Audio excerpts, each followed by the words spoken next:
also wanted to talk about something called as compound clip. For example, let's get rid of the effects panel.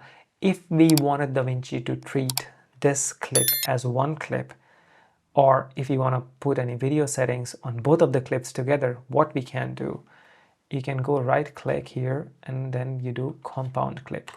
And now both the clips, they become one single clip.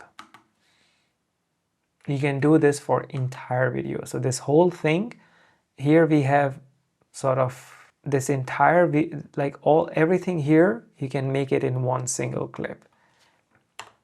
You see?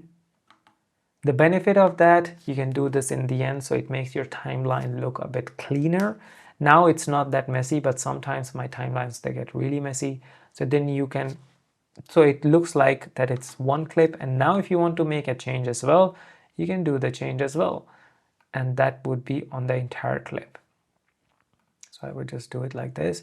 Or if you want to do any color grading changes, anything, it can be on the compound clip as well. I would just go back. And what you can also do now, if you had a compound clip like this, but now your question would be how, like if I have to edit something in one single clip, what do I do?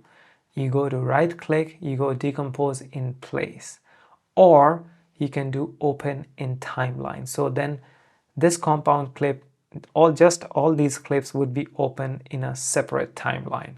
And then whatever changes you're gonna be making here, that would be made in the original timeline, that would be made in this sequence. So that's when compound clip is handy as well.